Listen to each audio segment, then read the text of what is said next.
Get down. Let me clear my throat. Yeah. Oh, that's better. That's better. Somebody pass around the offering. Since I'm always preaching on tracks, you feel me? I'm about to get paid for it. Sermon of the day. You right where you supposed to be, baby. Informant, that information for me. Important, you get a portion of fortune pouring. Confession, fortunately, blessings on now they snoring. You mellow, so focus on scoring. Got you underperforming. I never expect something, never assume nothing. Judging me for my past, but that's why I'm triumphant. I don't demand, I know where I stand like engineer hands. Watch how my life pans. Cut that game plan. Show out like a jotter, pop out like a cutter. Telling the quick rock, skipping the crossy squares like hopscotch. This gonna be my mood to my beat drop. Putting my boogie shoes in my diddy boots, ain't no stop. I'ma make the rest of my life live. Yeah, I'ma make the rest of my life live. Gonna make the rest of my life the best of my life. Yeah, I'ma make the rest of my life live. I'ma make the rest of my life live. Gonna make the rest of my life the best of my life. Congratulations on the celebration. I know I'm dope without a need of a validation. No congratulations on no celebration. I know I'm dope without a need of a validation. Yeah. If having hope is dangerous, call me evil Knievel. You leading on the wrong side, living with pens and needles. So lethal, made Shane Black wanna write a sequel. Cause I snuggle my dream till it's seen as illegal. And I still probably will, cause I can never give up. I got my goals calling me, how could I never pick up? Either we make up or just break up. With the snake hits, get the rake up. Yeah, selfish, I'ma take up. If I don't shake me to wake up. Let my depression catapult me through succession. Shine a light on my imperfections like a projection. Every struggle and lesson, your issues ain't your oppression. Never got a question, been pushing me to progression like I'ma make the rest of my life live. Yeah, I'ma make the rest of my life live. Gonna make the rest of my life the best of my life. Yeah, I'ma make the rest of my life live. I'ma make the rest of my life live. Gonna make the rest of my life the best of my life. Hey everybody, happy Thursday, happy Thursday. How are you doing out there? Welcome. As always, it is what? My favorite day of the week, which is what? Thursday night. Why? Because I get to spend the next 60 or 90 so minutes with you.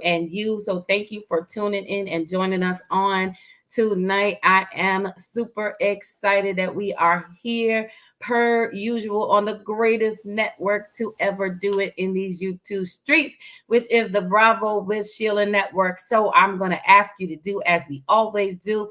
Do us a solid, hit that triplet, like, subscribe, and share while you are here. Please, sir, please, ma'am, hit that like button. It's just, as we say, free 99. It's one quick swipe. It helps us so much to build this network, to push the algorithms up, and we want to help climb. You want to help us climb this ladder in these YouTube streets. I promise you, Bravo with Sheila Network is an amazing network. We have so much going on, so much information. Monday nights, we got Beyond the Mic with my Harlem girls. Tuesdays through Friday and some days, Pastor Sheila's on just sharing great information. We touch on every single thing. And if you are in need of a good word to keep you through the day, through your week, through your life, go right across the street. I promise you, you cannot miss it. Right across the street is the Sheila Ingram Ministries channel. There's all things God, all things good, all things full of the word, and you will get what you need over there. We're going to head over there at some point. I promise you, we're going to do some ministry stuff. But on tonight, I want to again thank you everyone for coming. Thank you for being with us. And as always, this is one of the most incredible segments that we have. Every now and then, got to bring the whole squad together. And this is one of those nights. Tonight is the ladies' room versus the men's lounge. It is going down. We're right here. So again, thank you for joining. Let's see who we have in the house before we get started on tonight. As always, we have our number one Bravette Ane Kenya in the house. Good to see you, sis. Thank you so much for being here, as always, on her post, doing what she does, being amazing. And we also have Alicia is here with us on tonight. My sis, hey sis, how are you? Good to see you. Thank you for popping on. And my kin, Lady Anitra Ace Carter, is in the house. Hey girl, it's good to see you. Glad you are here with us tonight. And let's see who else we got going on in the building so far. I know, and those of you who are here and up in the silent seats, the expensive section, come on down to the comment section. I promise you, it's safe down here. We got security. You're going to be all right. We fight, but we fight friendly. Okay. And we would not be here, and I would be remiss if we did not pay homage to the queen bee of the Bravo with Sheila Network in the person of, I call her my auntie Bravo. She is Pastor Sheila Ingram. So let's give her a big salute and bravo. I don't know what's happening with my picture and background, but we're going to keep it moving anyway. So on tonight, I don't know what is that, but that's okay.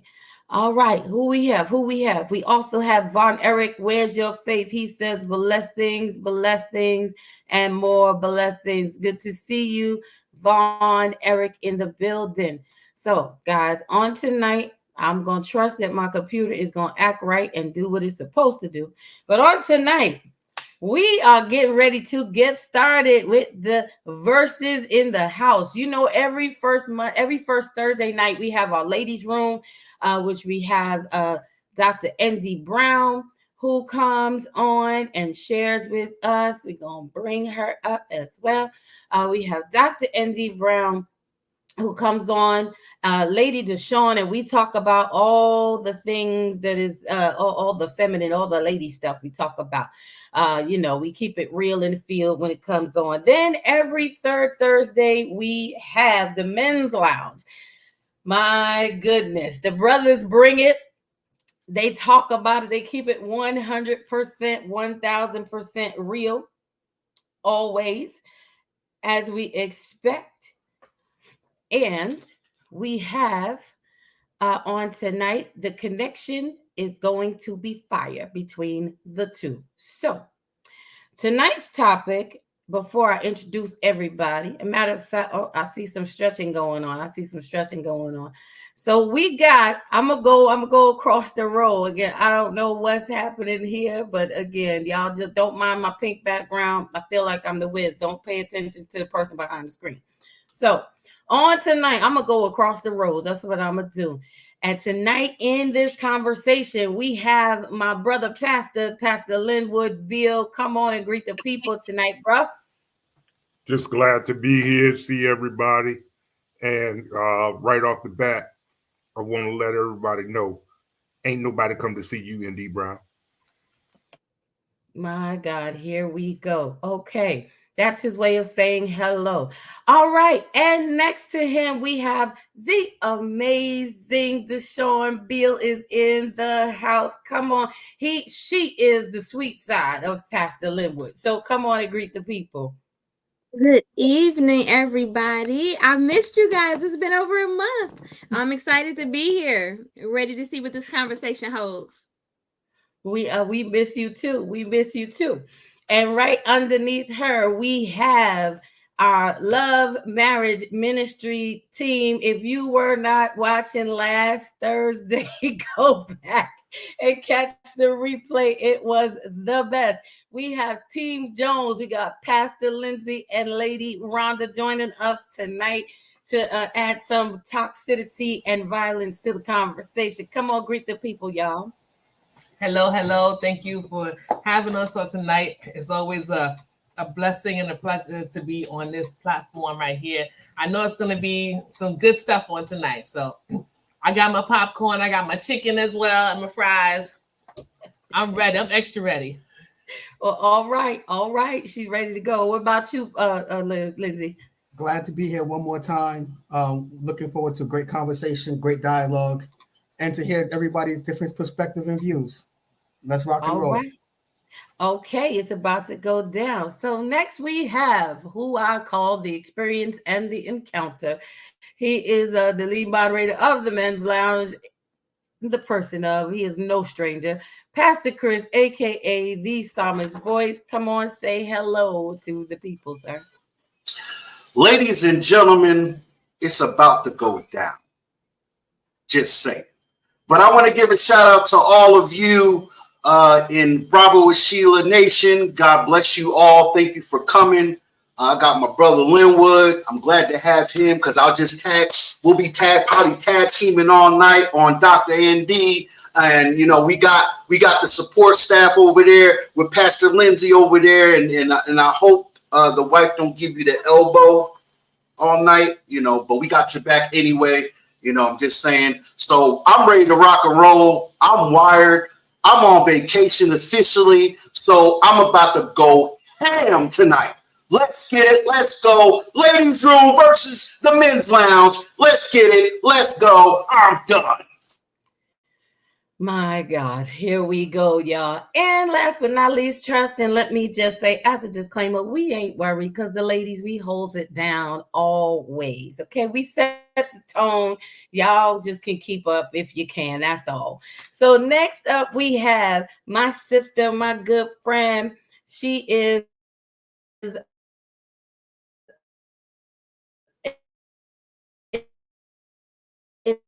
in the person, Dr. ND Brown. I know she's taking a moment to get together.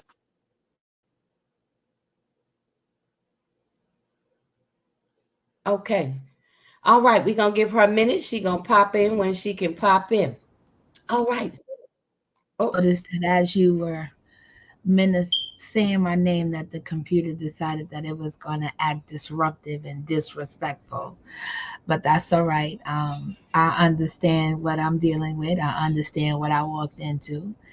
I just came from some surgery, but I'm fine. And I'm prepared. I've had a week of rest. I'm not sure if this is going to be safe or whatever it's going to be. But don't start nothing, there won't be nothing. That's the old folks used to say. That's what they said. Now that's what they said. It's okay because my laptop has decided to make me pink and perforated. So we're going to try to work that out throughout the show nonetheless. But we still here. Don't matter. We ain't moved. We ain't moved at all. So I want to ask everybody again to like, subscribe, and share. Let's see who else is joining the great conversation. Hey, my sister Taryn is in the house on tonight. Welcome. Thank you for joining. So glad to see you in the building. It is wonderful that everyone is here. Like, subscribe, and share. Bring a friend. We gonna get into that's right. Anae, Anae is echoing just what Dr. ND said. Don't start nothing. Won't be nothing. Well, the toxicity in the fight usually begins way before we get to the platform. It's been a little bit of a low-key busy week, but that's all right. We here now, so let's go. So on tonight, our topic is sex versus intimacy. Do you know which one you want? Now, this came up over, as usual, through conversations about needs and wants being met and expectations in relationships. And oftentimes now, let me backtrack a little bit and do our disclaimer. Bravo with Sheila Nation Network. While we are Christian, it is not a Christian-based network. We are open to everyone's feelings, views, perspectives, and we respect everyone's moral compass. While those of us who are on the platform are Christian, we're all pretty much pastors, ministers, leaders within that. We also know how to relate practically and speak real. So you're going to get that on tonight. So we're not coming to preach to you. We're not coming to convict nor to convince. We're coming to have open dialogue and conversation. We are not experts. We are experts in our own experience, and we are sharing that in order to help each other, help others to gain a better understanding so they can have better communication and better their relationships. I'm sorry, y'all, bear with me. This pink is tripping me out. So you can have better relationships with each other. But most importantly, the best relationship that you can improve and make better is the one that you have with yourself. Because when you show up authentically as you will be better for those around you, and they will be able to receive you better. So we are not here to convict nor convince. We're here to have real talk with real resolutions. So with that being said, let's get into the good conversation. So we find that in conversation that I was having, a lot of times in relationships, needs go unmet because expectations are not understood. The way one person perceives something is different from how someone else perceives it. So it was in a conversation about having sex and what that feeling, what drives you to want to be sexually involved with someone, what moves you in those moments, and is that really what you want? How is it that, and this was the premise, that men are seem to be somewhat disattached from the emotion of sex, while women tend to linger in the emotion of it. My response to that, and this was an offside conversation, which was how this topic came up, was I think the disconnect is that women are we sometimes mistake our need for intimacy for the act of sex. And a lot of us don't understand or know the difference. Some people may not have even thought about it or considered it. So on tonight, we want to have an open conversation with you guys about the views of sex versus intimacy. Do we know the difference? And do you know which one you want? Because you can get involved with someone and be intimate with them or have sex with them and thinking that you're having an intimate connection, where to the person you're with, it might just be the moment. It could just be a one-night stand. It could just be the flavor of the day. Meanwhile, and again, I say women because we bring our emotions everywhere we go, and women and men just are wired differently and we connect differently. So if you don't have the conversation, you're wondering why women are walking away upset and angry and feeling like you gave yourself to this man who doesn't love you, when love wasn't a part of the deal when you got together. So with that being said, I want to go around the panel and ask the question of what is your definition? I'm gonna start with you, brother pastor. What is your definition or understanding of sex and intimacy? Is there a difference? That's you. There's absolutely a difference. Intimacy doesn't usually take place between two people who are not in intimate relationship outside of the bedroom. Intimacy doesn't start when you come together physically. Intimacy usually starts through conversation, through personalities, through the connection that you have outside of the bedroom. And then once you come to the bedroom, it just culminates into something much bigger. I believe that intimacy does not look the same for men that it does for women, but that's a different topic. Where sex is concerned, sex is just two people hooking up, locking bodies together until somebody reaches a climax. Then you might go back again and do whatever, but they look very different. Intimacy means that you are in tune with me. I am in tune with you at a different level than just the physical, and it just makes the physical more a more enhancing experience.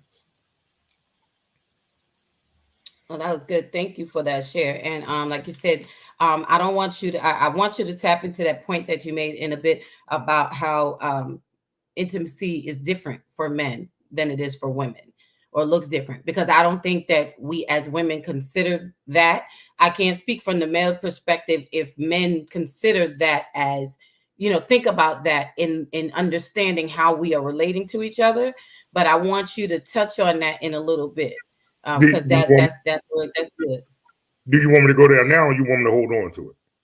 No, I want you to hold on for a minute, because I want to get everybody. I want to get everybody's feelings and opinions in here. And while we are pausing for a second, let's see. We got some other people in the building we want to greet on tonight, so we're gonna pause real quick before we get to Lady Deshawn. We got Michelle Roach, who's in the building on tonight. Hey sis, thank you for joining us. We got Mama Ava in the house. I love you, Mama Ava. Thank you for sharing her, Deshawn. Appreciate it. And we have Corey Tyler, the music maker, says, Brother Chris, what up, bro? I see you, man. Thank you for joining us, Corey. It's nice to have you here. And we also have Sir Hale Speaks. Thank you for tuning in, stopping by the platform. Always a blessing to have you come by. Thank you, sir. It's really, really good to see you. All right. So let's keep it moving. Lady Deshawn, come on and share with us your thoughts on the difference between sex and intimacy. For the first time and probably the last time for the duration of the night, I have to agree with my husband.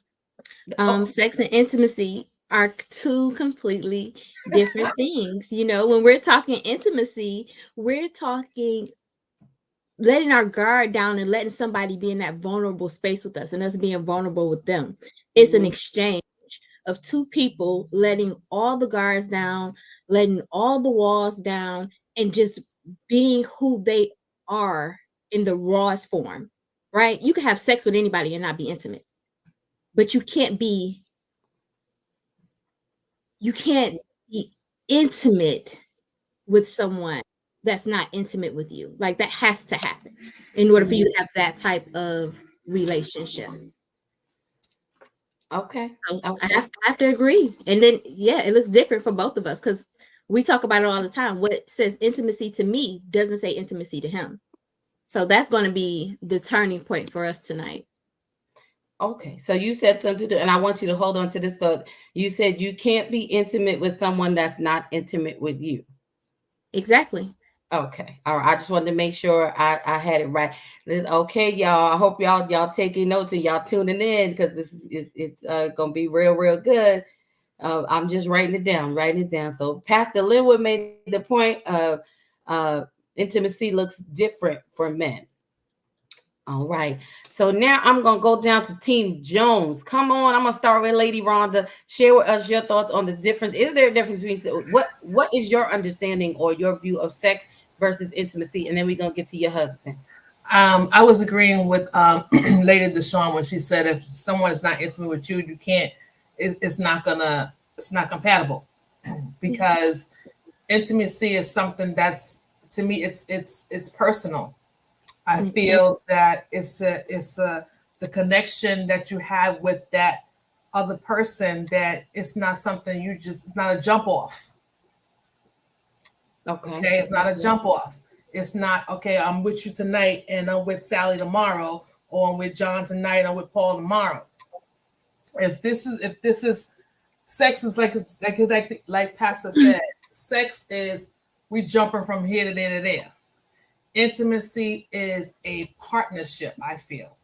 I don't know if anybody agrees with me, but that I feel it's a partnership. If I'm with you and I love you and you say you love me, that when we do get into that bedroom, or case may be, whether it's you sitting in a living room, you can be in a living room with your partner and just sometimes even just having a conversation. The conversation can lead into a way that it just feels like, ooh, like a ooh-ah conversation. It doesn't always have to be, to me, it doesn't always have to be in the bedroom for us. We could be sitting there have a conversation, and just the way the conversation turns, it's like, ooh, okay. Getting a little hot in the room just by talking. You know what I'm saying? Because you have that one-on-one time. It doesn't always have to be in the bed, but you can have that one-on-one time, just you and your partner or spouse, and that conversation, it could be a beautiful night, just the two of you, and it doesn't always have to be in the bed. Gotcha. Okay. Come on, Pastor Lizzie. What are your thoughts of defining sex and defining intimacy? Intimacy is it's reserved for special people.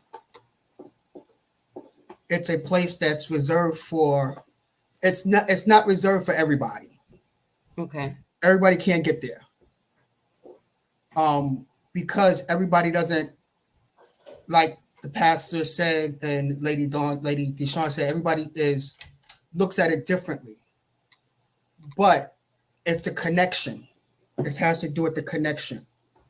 And sometimes we miss the connection because we want to just have the connection in the bedroom rather than having the connection outside of the bedroom.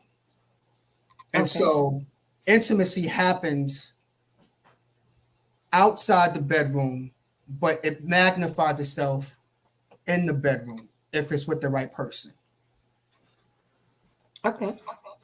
But intimacy for me is that special place that it's reserved for that particular person.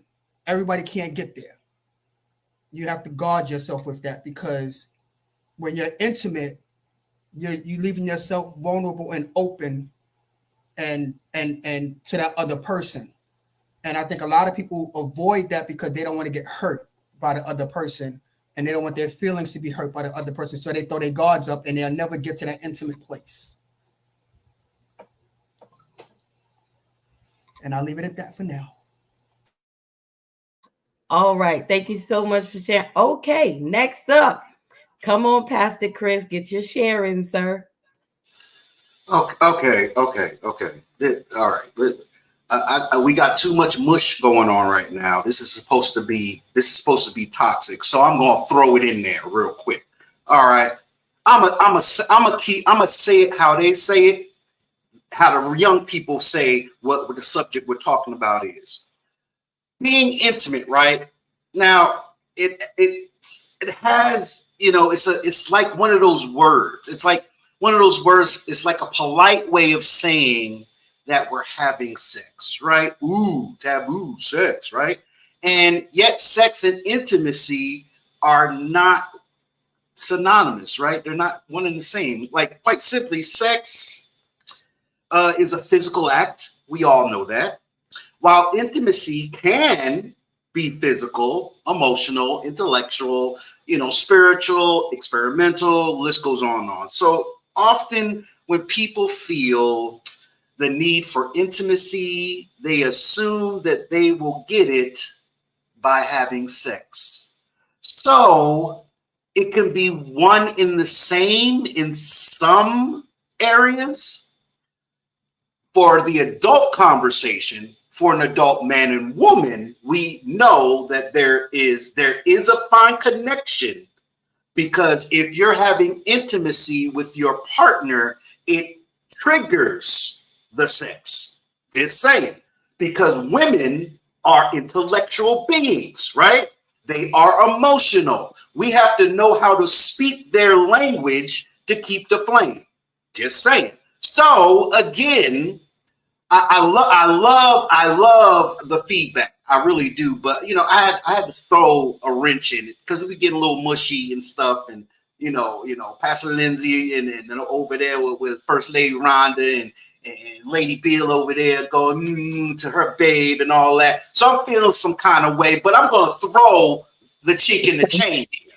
Okay, we're gonna bring it to the younger listeners that might be watching, because they don't see the difference. They think it's the same thing.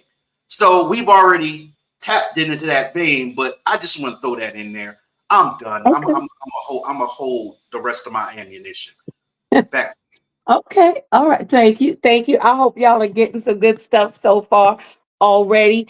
And before we get to Dr. NZ Brown, I just want to greet some more people. We got my girl Zinja in the building. Hey sis, thank you for popping in. And we have some comments we're gonna get to as soon as Dr. ND releases her share. Come on, sis, share with the people your views, your thoughts on sex and intimacy. Well, here's my take on it. I think that what Pastor Chris said, this may, as my sister said, this may be the only time we might agree for the whole night. That intimacy has a lot of different vernaculars to it. And I do believe that we live in a culture where we have confused and cross-referenced them for the wrong time in the wrong moment with the wrong person. And I think that we don't understand the totality of what intimacy looks like, because intimacy does not necessarily mean sex.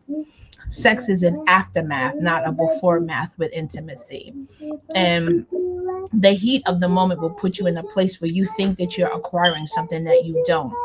Intimacy requires a level of maturity that some of us don't get to, because it requires us to be able to handle the responsibilities that go along with being responsible for not maybe being sexually intimate. Intimacy to me intensifies the sexual activity when you are in the right place and you are in an emotional and mental state to understand what intimacy looks like. And I have to say that there are probably some women and some men who have never experienced intimacy and have assumed that intimacy takes on something that they are just now because it was a great dinner, the light was right in the room, and that's intimacy. But intimacy reaches far beyond the bedroom. I am an avid believer that intimacy intensifies the bedroom, because it's what happens before you get there that makes the sexual experience all the more greater. And you have people who understand responsibility of intimacy.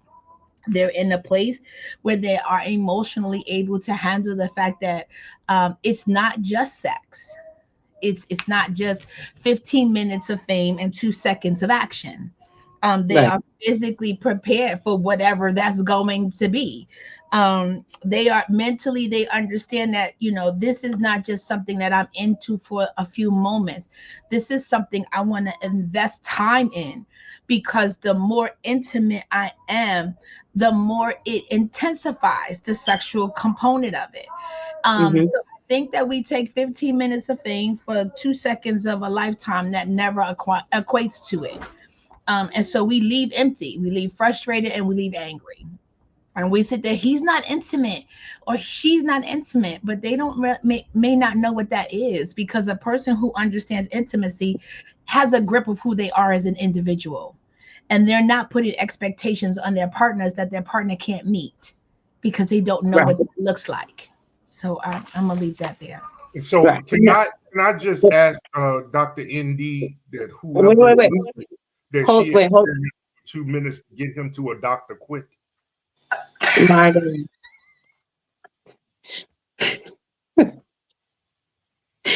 What you said? Okay. Well, what he said? He's saying basically the 2 minutes is gonna need a doctor's visit if that's what's happening. He needs the doctor, and he's anticipating you loving him enough to take him to the appointment. I ain't fooling with Linwood today. I ain't fooling. It's okay, but welcome to Thursday night with Lady Dawn B. It is the ladies' room versus the men's lounge. We are talking about sex versus intimacy, and the panel is sharing their understandings and sharing their views and thoughts on, are sex and intimacy the same? I want to read some comments. Everyone has given amazing shares, and we're going to dig into this conversation further, because I know y'all have some good stuff that you're waiting to unleash, and we seem to be playing nice so far. I mean, I don't know, it's making me nervous.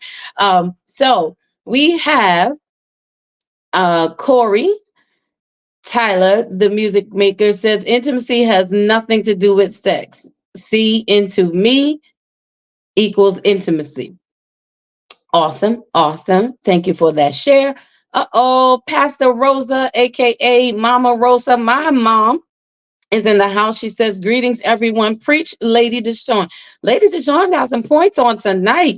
She racking them up in the room. because of the comments of you can't be intimate with someone that's not intimate with you. I can't wait to dig into that comment. Anitra says intimacy requires reciprocal release of vulnerabilities. I can agree. You do have to be in the same space, in the same understand that same emotional space, vulnerabilities. Sir Hale says intimacy occurs anytime sex is involved, as sex itself is an expression of worship.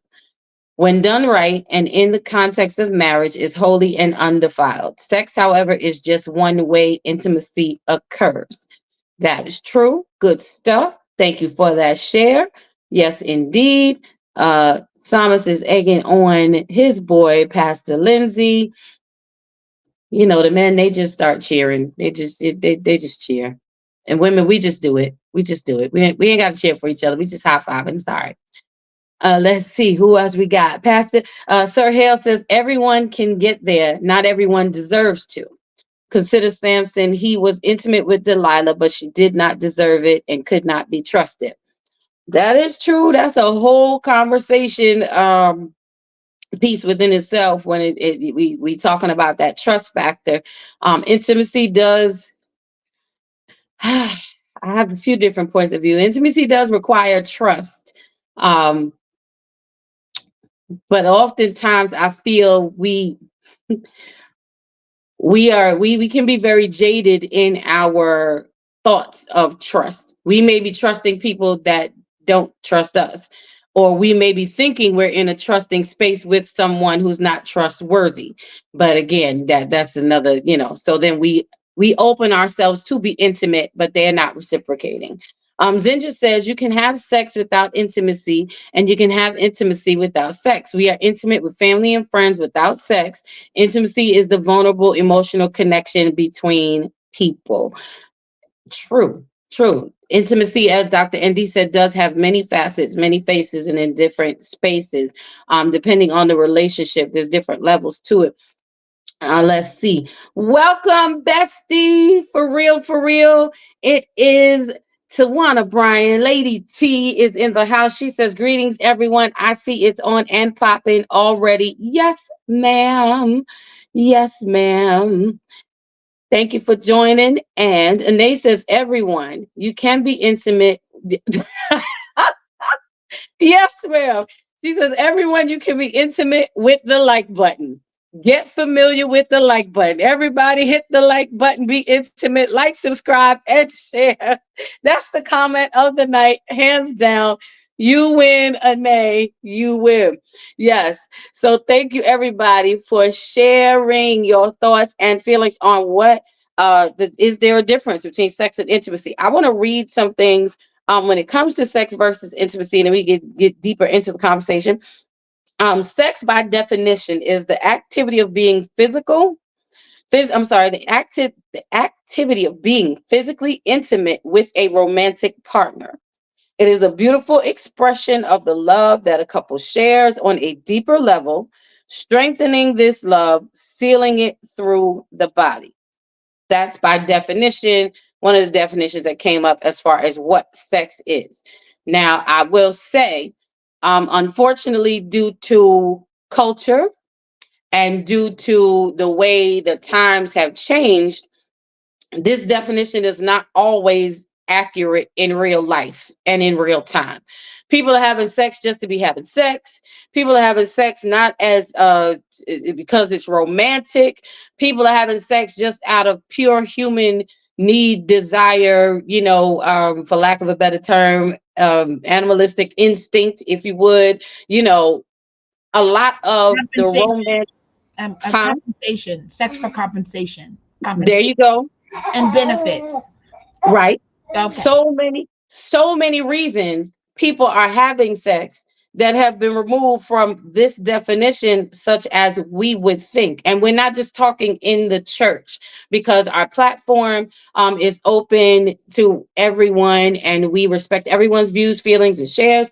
Whatever your moral compass is, we respect it.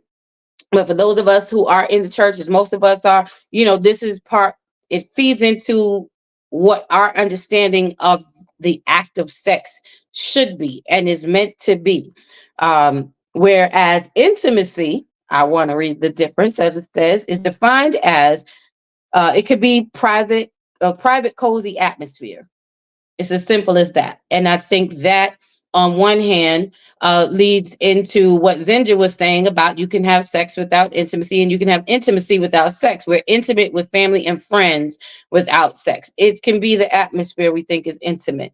Intimacy is a feeling of being close and emotionally connected and supported. Intimacy is something that is very friendly or very personal. It's private. There are 4 levels of intimacy. When we're thinking of intimacy, there is emotional, physical, mental, and spiritual. And there are 3 components that they call the C components that of intimacy, which is communication, compromise, and commitment. And the strongest form of intimacy requires the greatest amount of trust in our relationship, which I think Dr. ND hit on that point about trust. So all of these things are factors in our sex lives and in the intimacy of how we relate to one another and how we connect with one another. A lot of people are misunderstanding and confusing the two, going into relationships thinking that it's about intimacy when they're just involved in sex. Does anybody want to share their thoughts on that? I'd like to jump in because a lot Come on, Linda. a lot has been said that kind of confirms what you told me to hold on to. Mm-hmm. You can unleash now, sir. In every definition, and every person on the panel that came, and even in some of the comments, it lets you know that the difference in how we see intimacy and sex based on our gender. Men, as we know, are very visual and very physical. Women, as we know, and data has shown facts that women are very emotional. Women sometimes wear their emotions on their sleeves, where men not so. So for a man is physically attracted to a woman based on what he sees, but not many women know that men are also very attracted to a woman based on what he hears. And what he hears has to be a sound, and I don't mean to sound churchy in this, but it has to be a sound that connects with his desires in life. He's only going to give intimacy to what fits his life and what fits his trajectory of where he sees his life going. Everything else is smash and grab. Everything else is I conquered. Everything else is, because truth be told, men have wound up marrying what was supposed to be just a jump off because of what he heard and what he saw. How he heard her, how he saw her, and how she fit into his future drew her from being the jump off to the wife. Now, somewhere along the line, let this be known. Pastor Lindsay, I don't want you to say nothing because you're sitting real close to your wife. Let this be known. Men aren't marrying women that they can't have both with. I don't know. Men are not marrying women that they can't have the occasional jump off and then come back to being intimate later. They ain't marrying all intimacy. Because if it ain't no jump off in you, guess what you remain? Friend zone. All right. Can I have to interject here. Now, You said men are not marrying women that they can't have both with. But so often, men, the first thing y'all jump at is the physical. And you will let the physical deceive you and speak louder than whatever that sound is that you're talking about that you need to hear for your future. I see you, Pastor Chris. Whatever that sound is that you're talking about usually comes much later. And sometimes it comes to, oh, okay. I'm all right. Let me finish. Let me finish. Let me hold on. Wait. Hold on. I'll let you finish. Let me finish my thought. Let me finish my. There are men who marry the woman because you're caught up on the jump off, because the sex is good and she cannot provide the intimacy that you need. But again, you didn't give some, not all, as Pastor Chris would say. So now I'm not saying for all. It takes y'all some time. That's why there are a lot of good women sitting on the sidelines, and you wonder why you're in the friend zone. A lot of good women are sitting on the sideline. Like you don't have that problem. I'm sorry. Hold on.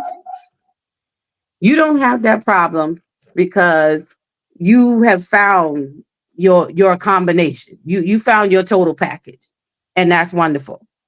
But if we're honest, in prior relationships, that's not always the case. Men have not always found that. A lot of men have gone through you've run through the jump offs before you get to the point where you can actually hear the sound of your future and then decide that you're looking for this now, because there's a piece that's missing.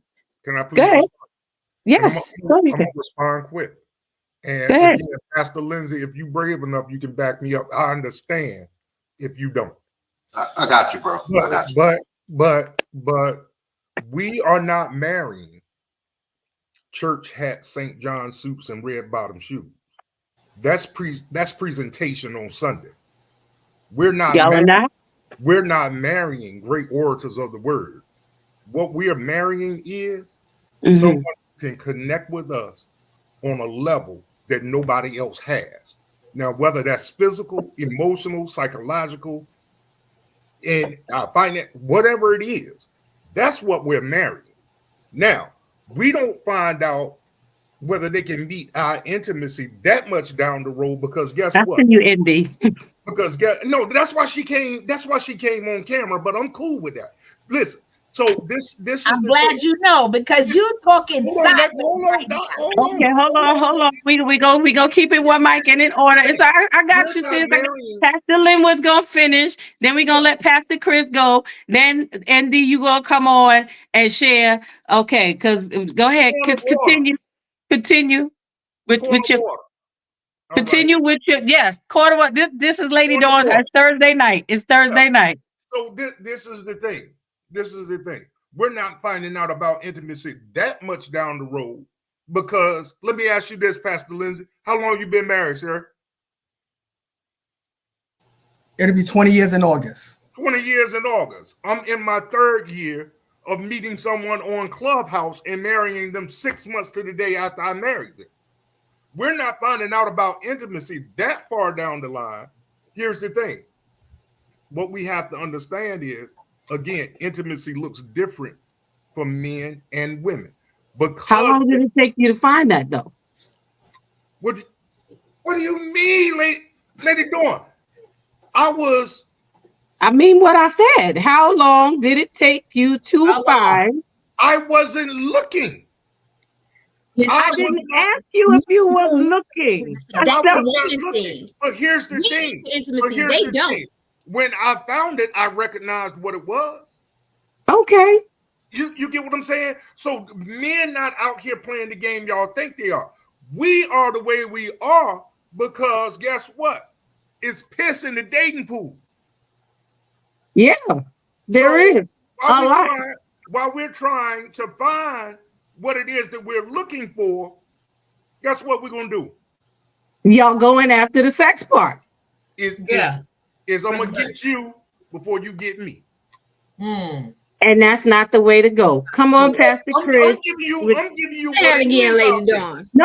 I see you, lady. I'm not. Hold on. Peace. But I'm giving y'all what the reality of the situation is out there. Peace be still. No one is arguing your point and expression. I'm not saying it's not valid and it's not true, but I'm sharing with you from the other side of the situation. Because again, there are a lot of single women while y'all are testing out The water. waiting until you can figure out what intimacy looks like for you. You're going for the women who are just sexually attractive or sexually enticing in the meantime. She may not have intimacy that you're looking for, but she's still somebody else's version of intimacy. That's all I'm saying, y'all. You know, I'm not negating what you're saying. I respect what you're saying, and I receive exactly what you're saying. I get it. I'm just lending from, because you don't know what it looks like from the female side, just like we don't know what it looks like from the man side. So I'm not arguing with you. I'm giving you the opposite side of that. But what you're saying is, for men, that intimacy comes somewhere down the road. And what I'm telling you is, from a man's perspective, that's not always the case. That's not always I said that based on your comment. I was responding to your comment in this situation, that there are a lot of men and women. And Stephen Parker says, I disagree, Lady Dawn B. That's okay. I received that. Listen, I'm not here to convince nor convict anybody. I'm here sharing with you as a woman who has been single, who has been out in the dating pool, who has been married. I understand how pissy and infected it is, absolutely, and telling you why a lot of us are sitting on the sideline. It is what you want. The truth? You want the real of the real? Okay, because y'all already know. I'm just saying, this is the reality of it. There are a lot of women sitting on the sidelines while men are waiting, while you are figuring it out. But guess what? You are going through other women who you are sexually attracted to. And again, not all men. You can't discount. Nobody can tell me what my journey has been and what I've seen. Nobody can, you know what I'm saying? No more than I can tell you yours. So I'm telling you a female perspective so that we can understand how other people are viewing it. It's no one black and white answer for it all. It's just a different perspective. Hold on, because I want Pastor Chris and ND to come and share. One question, and I'm gonna move on. Mm-hmm. If you in the market, if you going food shopping, if you in the grocery store, right? Mm-hmm. And you looking for sliced cheese, and you run up on the Kraft 12 slices, 16 slices that's individually wrapped, and you got the same 16 slices of something else that's all stuck together, 16 slices, not individually wrapped. Most of the time, you can go for the 16 slices that's individually wrapped, right? Because it's about presentation and it's about use. How does it? Not necessarily, because you're gonna go for what you're gonna go for what your preference is. Right. And if I go eat Kraft individually, so guess what? Preference, my preference, Pastor Lindsay's preference, Pastor Chris's preference, and most men's preference has to do with presentation, right? So if you present yourself as Rachel, or you present yourself as Leah, who am I going to pick? I'm sorry, you cannot put biblical reference in that conference, in that statement, when we're talking about the 20th century man. You can't. Okay. All right. Hold on. Peace be still. Come on, Pastor Chris and Stephen Parker. I don't have any problem with anybody disagreeing or agreeing or whatever. Please share what you disagree with, because we would love to have. This is what we want. Engage in conversation. We are sharing, and I know Lady Deshawn, we're gonna get you to share. And Team Jones, don't think y'all getting off the hook, trying to sit there with the popcorn. It ain't happening. Y'all gonna get in this good conversation tonight. We ain't playing. Ain't no silent cubes on this show tonight. Okay, we talking about sex versus intimacy. Come on, Pastor Chris. Let's hear what you have to say, and then ND and Deshaun. I gotta take my glasses off for this one. Okay, you don't want to see what you're saying. No, I'm taking it off because I'm about to break it off up in here. Listen, sir. Listen. I'm tired of hearing the narrative that men this, men this, men that. Let me give you some statistics since people want to throw men under the bus. Not saying all, but some. Now, listen, there's a rise of women that are hit it and quit it, leads to the option to buy or put on layaway. 74%. As our men. Men are at 64%.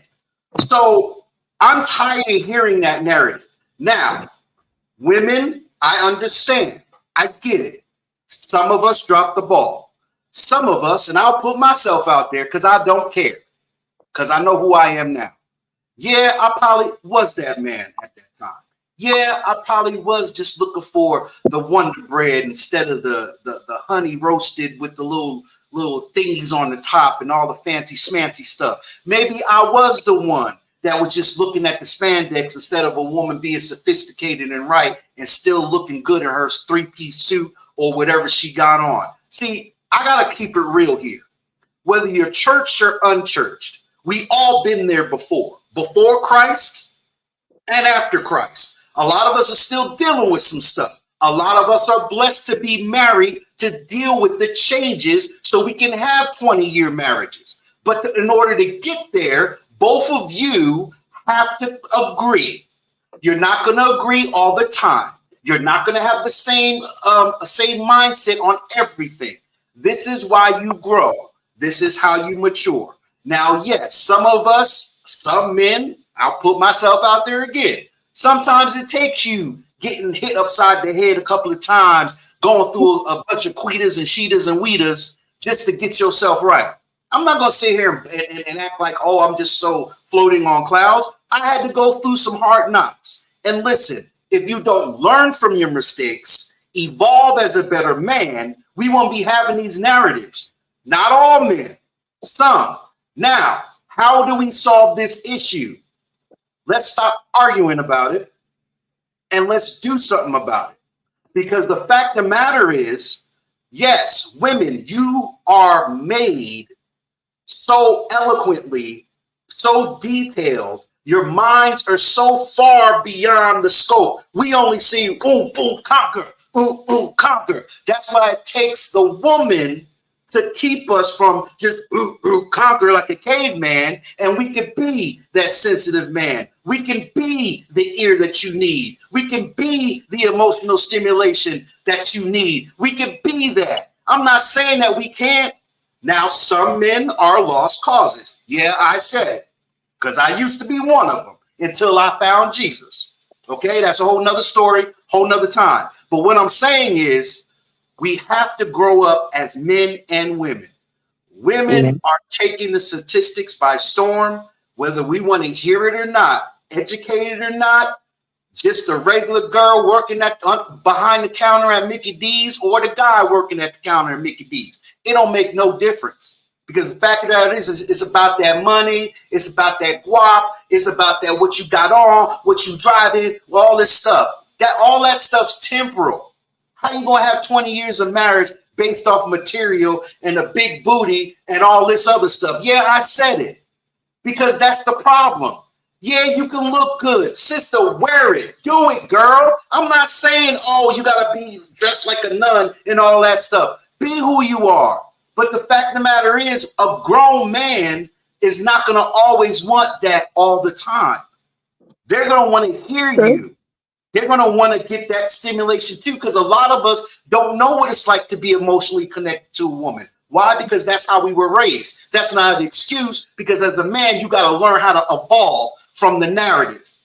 True. And I can say that. I've evolved from the narrative. Have I made mistakes? Yes. But I'm not going to sit here and act like that, yeah, it's all good. Oh, it's all the men's fault. We got to stand up as men, mature men, try to tell these knuckleheads that's raising up right now, because all they looking at is the outside label. They're not looking what's inside it.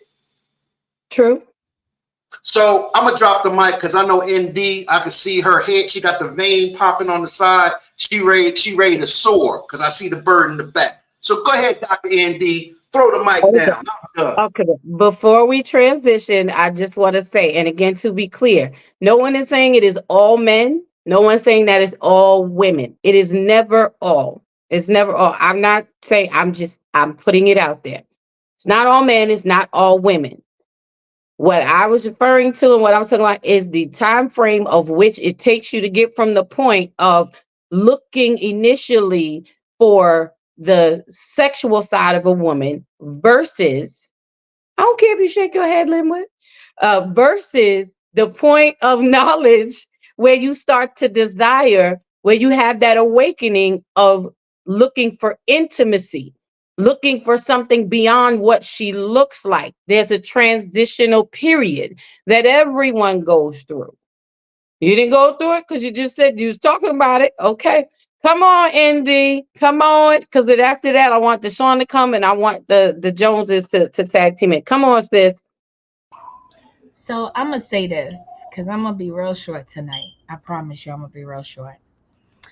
I have to agree to disagree and to disagree to agree. As a woman who is mature, I was married when I was young, but I also was single while I was still young. And now that I'm older, I have to agree that men these days, and I'm speaking collectively now, what I've engaged in, both in the circular and in the church world. The church world is looking for something that's going to look good and maybe not say a whole lot, especially based on the position and role that they play in, because I'm a woman in ministry before I was anything, before my former life. As a woman I wasn't in the streets, but I knew of the streets. Men are looking for what they can get temporarily. And as you said, Linwood, yes, you're talking about, you're looking for intimacy, but men nowadays were not looking for that. They were looking for what they can get at the meantime, because you got a lot of men who went in and they wound up marrying the one that was the jump off from the very beginning, that hung around for a moment. She was dead. She didn't have 4 kids and she didn't went and did what she needed to do. And she's still waiting for this nigga to remember what her mailing address is while he out there doing what he doing. And this is not something I heard. This is something that I've seen, because I'm seeing that men are now getting married later, but that's after they've come to the realization that the one that they did not love is the one now they want to be with. And now they realize, because now they done got older and no one wants to pull up with that foolishness, but the one that they was engaged with in the middle that dealt with the foolishness, that allowed him to be the ass that he was, and she waited, he now goes back to her. But in the interim, he wasn't looking for no level of intimacy. He was looking to hold on to his morals, if he had any, which was as long as he can keep his thing up to get what he needed to get, as long as he needed to get it. Come on, you said that we church, and this is why the church is in chaos now, because we ain't telling folks the truth. We trying to pacify them and let them go ahead and think. Men in church, and I'm telling you, because I see a lot of it as a single woman who can preach, who's anointed, who's educated. They don't want to look at me because I pose a threat. You know why? Because I probably can out-preach some of them. I probably can be a greater leader. Don't do this to me, because I know it for a fact, and you know it too. And then those that are not in a position don't want to deal with me because they feel I'm going to leave them behind, which makes no sense to me. So women who are single and successful sometimes are left behind, because we can't experience the intimacy, because the moment we do the intimacy, we're considered weak. We're not considered something that we can be validated. Then if the moment that we do show vulnerability, we're not good enough to roll the punches. So we got to figure out which end of the road we're going to be on. And no one is saying that this is but I'm just telling you what I see. Even even the young guys out here, they not looking for intimacy. They looking for the next jump off. And whoever's gonna look good in their car that they mama driving, they spending $100,000 car to living in the projects. with no goals and no aspirations. They only living for the moment. You sound so angry. I'm not angry. I'm speaking of fact. And it ain't about nothing about angry. I don't got a What are reason. you talking about angry? Pastor Chris done yelled the whole building down. What are you talking about? Thank you. And I'm just speaking what the facts is. Matching energy. And as a black woman, in the moment that I say something, you, like all the rest of the men, say I'm angry. I ain't nothing to be angry about. I'm single, I'm successful, and I'm satisfied. Come on, sis. Doesn't mean that I don't want a partner. I want a purpose partner, but I want a purpose partner who understands that I'm not his competition. I'm his companion. I'm his partner. I'm the one that's going to have his back. He don't need to speak. I got whatever it is he can't say. My hands got the rest. Come on. But that is not the case now. Because the moment I say or I do something, I'm a threat. I'm a threat to women because I'm single who got husbands. Come on. I'm a threat. Operate from a soft place and be. No, it has nothing. It doesn't matter. You can't operate on a soft place. You got to get this all the time. Peace be still. Peace be still. Peace be still. Into rooms, and ain't nobody more of a lady like I am. And my wardrobe can testify it. And so does my Mina and my poise. I don't have to be rah-rah because everybody can't handle that side of me. I'm only about it. I need to be that. But that is not my posture 99% of the time. Just me showing up presents a problem.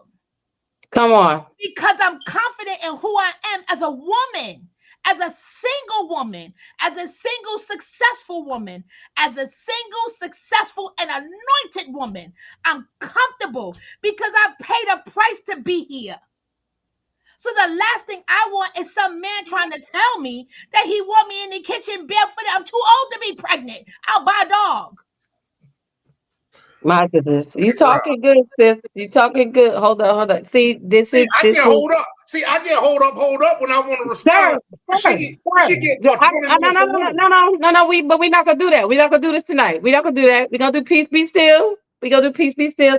I'm fair with everybody on the platform. So don't have a fit because you can't jump in when you want to. Sir, I act accordingly on Tuesday nights. All right? Let me put my glasses on now. Now, I wanted to thank sis for her share and making her point. Now, if you would like to respond briefly so that we could get to your lovely wife, please do so. I'm trying to keep order because we already know that this topic is could be very triggering. Because look at it, Pastor Chris is leaning through the screen. The Joneses, I'm not sure if they conspiring to do teamwork or if they just dividing the line. I'm not sure yet. Lady Deshawn is cracking her neck, so it's about to go down in the D. So come on, Pastor Lindbergh. To Dr. Brown was even from her points that she just made, which were very good points. The way that she came off intimidated me, and I'm her brother and don't want to be intimate with her.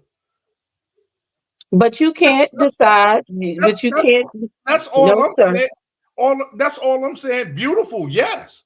Sweet, yes. Intelligent, yes. But the way she just came off turned me off, and I ain't even looking at her. But I'm not concerned about you personally. Because at the end of the day, look how you having a temper tantrum. And then you talk about intimacy. Are you responsible enough to handle intimacy? Because this is an intimate moment right now. We are being intimate right now. And he was in his whole ninth grade feelings because he couldn't happen when he wanted to. You started the conversation off with what your thoughts and perspectives was. And I didn't say that I agree. I agree to disagree. I'm not saying that perspective is 100% wrong or right. I'm saying based on the narrative of what I'm living as a single woman, a single Black woman in New York, with the and what I'm seeing both in the church and out, it's a dog eat dog world. I already made it clear, whoever my husband is, I'm not wearing no polyester suit. I ain't buying 55 of them big old cow gallon hats to sit in a bunch of room with folks that don't have no power to bust a grape that's already busted. I'm not doing it. But because I don't want to wear that, I may not be a bishop's wife because that's not my role. Now, I ain't got a problem with riding the sideline. You're a bishop's wife. You're a bishop's wife, though. And let him be great. But at the same time, I'm not going to lose my identity while allowing him to be great. That doesn't mean that I don't have an intimacy. That doesn't mean I'm not pushing his agenda. That doesn't mean that I don't love him. That means that I'm a viable point of his plan and his process. But it doesn't look the same for me as it would look for somebody else. Some people want that. Right. And intimacy does not necessarily start. Intimacy starts from the very initial conversation. Whether you or not, you can get to yourself in a place with someone so you can be who you truly are. Because I don't got time to be wasted with somebody and find out that they're a numbnut later. My time is valuable. Amen. I could say I was like the Lindsays and I got 20 years in. But I will get 20 years in. But I'm not wasting the first 2 years trying to figure out if he know how to spell intimacy or if he even know what intimacy is. That's good, sis. That's good. And it's true. And, you know, I appreciate everything that she said, everything that she shared, because it is an experience. And that's really all I was trying to express to you, Linwood, in responding to your point, that there's another side to it that you would not see because you are not in that arena anymore. You've been married for the last 3 years. Everything changes year by year, day by day. You know what I'm saying? Your focus is not in that same space. This whole dating space, it's a whole different world. You have, and I'm going to read some comments in a minute and we're going to get to Deshaun, but I wanted to also touch on the fact and kind of add to what ND was saying. You have men, when you're talking about sex versus intimacy and in the church space, just so we keeping it true and real, you have men or pastors or leaders who there'll be a woman that they will have as their secretary or their assistant that covers them in every aspect of ministry, supporting them in every aspect of ministry, backing them up in every aspect of ministry that they need. And she would be overlooked. She fulfills all of your other needs, but then you would not consider her to be intimate with. I'm not saying all, I'm not saying everybody. I don't care how far y'all lean into the camera. I'm sharing with you a perspective that you may not see. I'm telling you what it is. Some want women to be intimate with you in the intimacy of having your back and supporting you from the sideline. But when it comes down to the woman that you choose to be by your side, it's not her. A lot of women are sitting and serving in these spaces. I'm not blaming men, so please don't get it twisted. Please don't hear in your ear. I'm telling you what a real angle is in the church that happens quite often.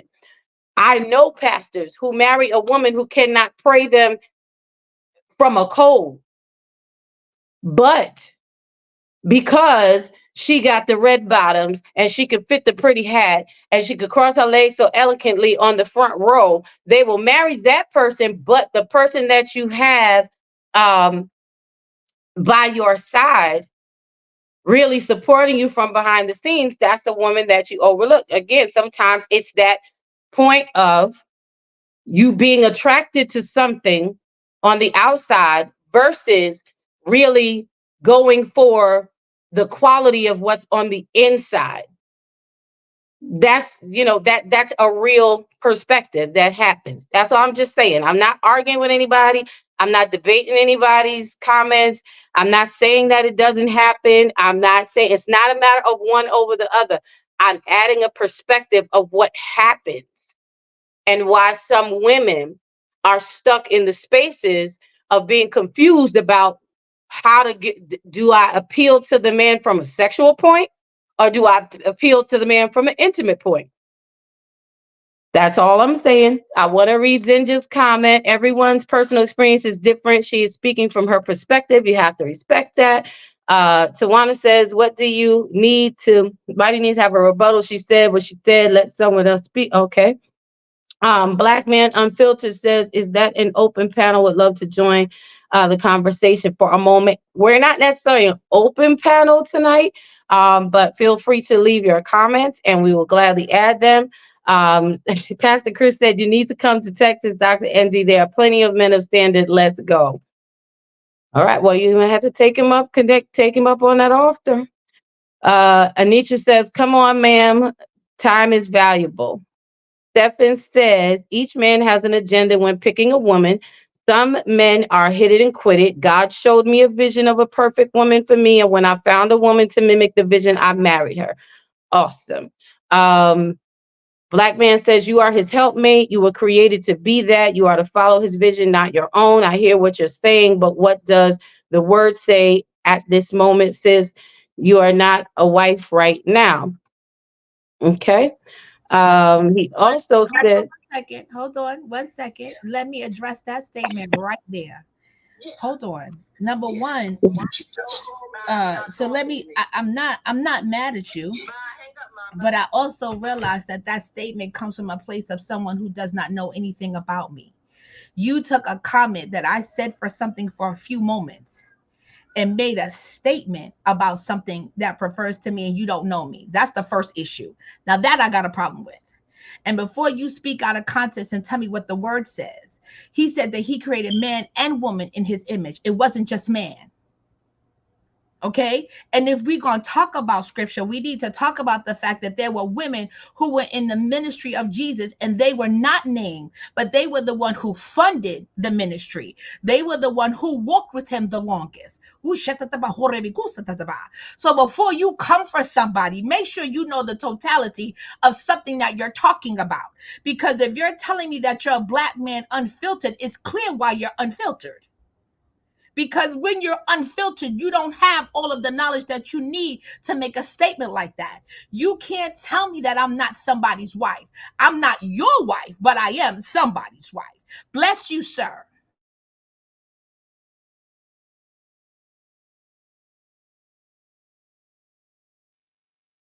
Well, now, where do we go from here? Where do we go from here? Mic drop. Right. let's lighten up the room just a little bit. I think Lady Dawn just froze. Yeah, I think she froze. Like that just, kind of took her off there. I'm gonna go back. Okay, hold on. I'm sorry. I'm back. I'm sorry, y'all. I'm working on 2 devices tonight because my other one was having problems. What I was saying was, thank you for sharing and definitely giving you space to respond. We're not here, again, like I said, we're not here to convict nor convince. We are all sharing. So we try to refrain from staying into too personal, making comments too personal when we are sharing. Okay, so we want to keep it respectful. We want to keep it secure. It's a safe space, and we keep it as such. But he did say at this moment, he was saying you're not a wife right now. He didn't say that you were not a wife at all. I understand what you're saying. I'm just making sure I'm doing my job and making sure that we have the comment in the context that it was stated. So now we're going to move forward. Absolutely. Then just said it's getting hot in here. You never know what you're going to get on Thursday nights with Lady Dawn B. You just never, ever know. It is getting hot in here, but we're going to keep it friendly as we always do. Please like, subscribe, and share. Hit that like button. Appreciate you all. We're going to get back into the flow of this conversation. Come on, Lady Deshawn, share your thoughts. I want to get to Team Jones as well, because you've been waiting for a moment. Come on, Deshawn. Well, a lot was said. I really, really don't know where to go. I like intimacy and sex. I want it all. Okay. Have it all. I don't see why we can't. We've already established that men don't look for intimacy when they're looking for a wife. That kind of comes after the fact. But to be honest, is intimacy really on our list as women? Are we really looking for intimacy in the beginning? Because I'm gonna be honest, and maybe it's just me. Maybe I'm just different. This West Side Detroit is a little different. But when I met Linwood, I wasn't looking for intimacy. Did it come? Absolutely. It came naturally. He wasn't looking for intimacy. he was looking at thighs, boobs, and butt. And I'm okay with that. Because I got it all. I was serving. I knew what he was. Thank you. Right? So let's be real about it. Do women love intimacy? Absolutely. Because even now, me and him have conversations because I want the intimacy from him sometimes. And sometimes he's like, hey, I don't want sex. I just want to be with you. So we have those moments, and he has that moment too where he wants the intimacy. But the reality is women aren't that different from men, because I don't know any woman that has intimacy on her list of what she's looking for in a man. Is that really a character trait that we look for? Or is that something that we want to happen from the relationship? And guess what, sis? You could be the reason you're not getting the intimacy. You could be the reason he's not opening up and being vulnerable. Are you even opening up and being vulnerable? Me, myself, I have stages of vulnerability. Like I think everybody does, right?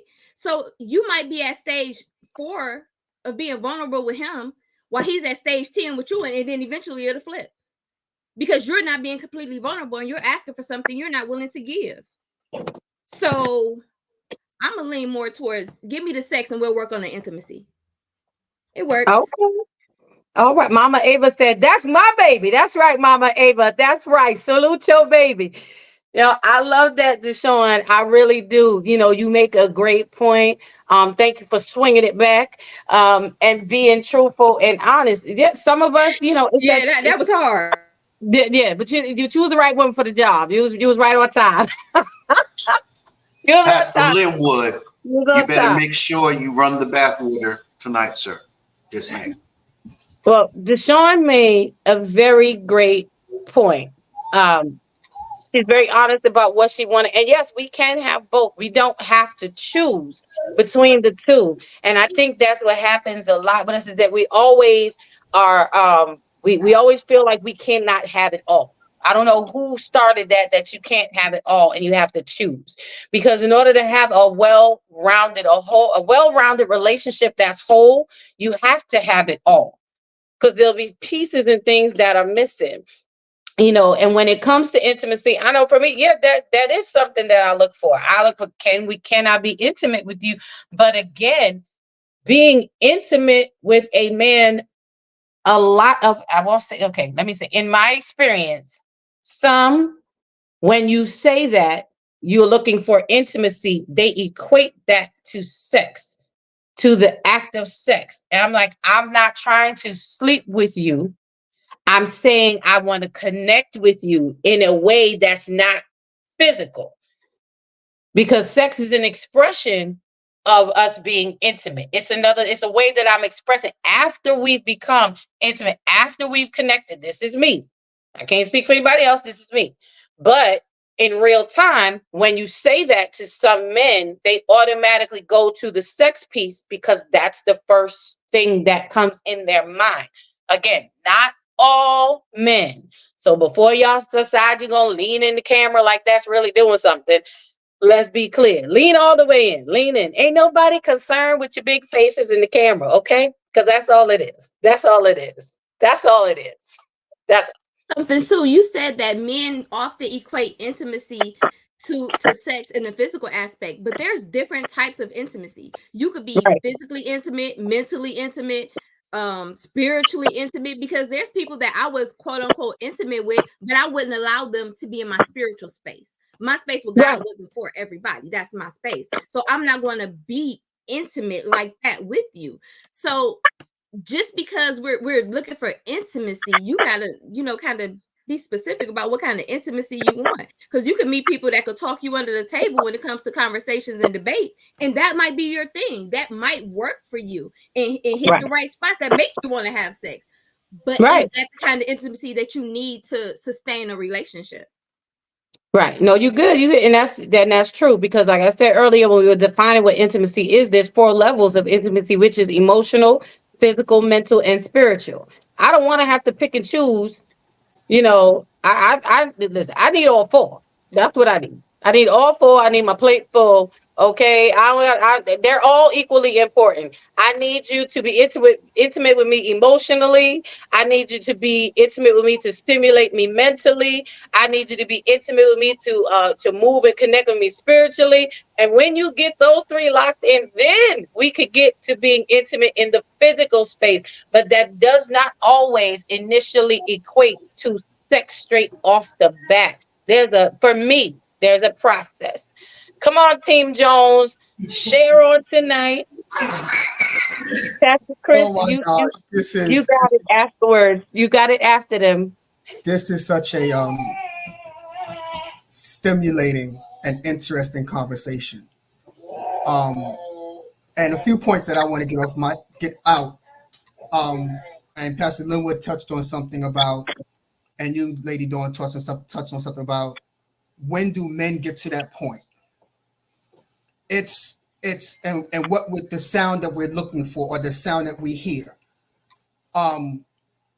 Men, well, not all, because all men are not on the same wavelength. All men don't think alike. All men standards are different. But the ones that their standards are biblically and morally in tune with God are the ones that are looking for that destiny sound from their woman. What do I mean by that? I mean, when a single man that is self-sufficient, meaning that he's confident in who he is, not worried about what other people think about them, and knows what he's looking for. When he looks at a woman, he's looking for one. First of all, he looks with his eyes and see if the woman looks good. That's the first thing. The second thing he's looking for is now, if he's now premise this, he is saved. I'm going with the saved man first. If he is saved, he is then looking for that spiritual connection. Because if we cannot walk together, how can we agree? That's the second point.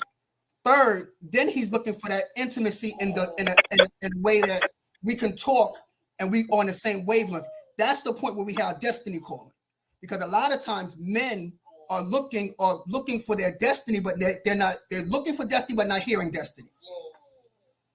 They're looking for it, but they don't hear it. Why they don't hear it? Because they're looking, they're not in tune with themselves. Where are you looking? They're not in tune with themselves. See, what happens is if you don't have the self-capacity to know what you're looking for, and you don't have the within you to say, hey, this is what I'm looking for. Most men are out there wandering. They're just wandering in the wilderness. And when they find themselves wandering in the wilderness, that's when they go to the jump offs. Right. But when they start honing in and saying, hey, this is what I'm specifically looking for, then they start to see the tree from the forest. And when you find that tree that you're looking for, then you're looking for that destiny voice to tell you if that's the right tree or not. Because what happens is we're looking for that sound that say, this is my destiny partner. And when you find your destiny partner, it ain't going to take you 5 years to marry her. When you find your destiny partner, it's not going to take you 3 years to marry her. You'll find that destiny partner, it clicks in your spirit. You're already connected physically, mentally, not physically, mentally, and spiritually. The next step is like, boom, let's get this going because we already know where we're both are going. We got both a vision in mind, and we've already connected to show, hey, let's move forward with this. Men are looking for that destiny sound, as Pastor Lynn said. Now, if the man is not in tune with himself, and what do I mean by that? Very insecure. Very insecure, meaning that he'll just go and do whatever he wants to do. Undisciplined.